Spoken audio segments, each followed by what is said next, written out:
नमस्कार, प्रणाम। हम हैं भोजपुरी गायक ब्रजेश सिंह और आप सबके बता दें कि भोजपुरी के बहुत ही अच्छे राइटर, बहुत ही बढ़िया राइटर मुकेश मिश्रा जी, जेकर यूट्यूब पे एगो चैनल ओपन भइल बा मुकेश मिश्रा ऑफिशियल।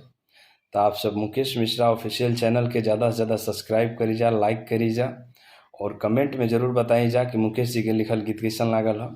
कहे से कि हर स्टार के आवाज़ में मुकेश जी के गाना कंटिन्यू आवत रहेला।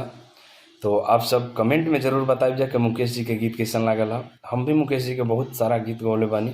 अभी सावन में एगो बहुत ही प्यारा गीत जौन हम गौले बानी, आप सबके अच्छा भी लागेला। आप सबके हम 2 लाइन बताओ तनी।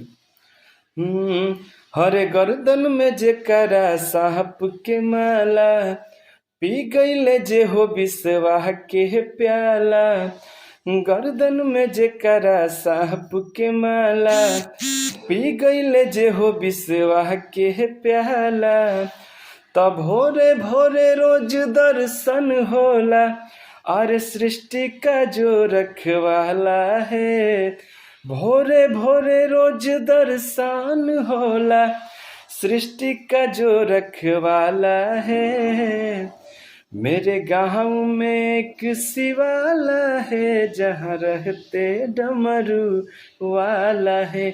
मेरे गाँव में एक शिवाला है, जहाँ रहते डमरू वाला है। और सारा भी गीत आप सबके बीच हमेशा आवत रही।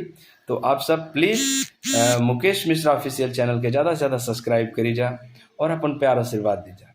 सबके नमस्कार, प्रणाम, जय हो।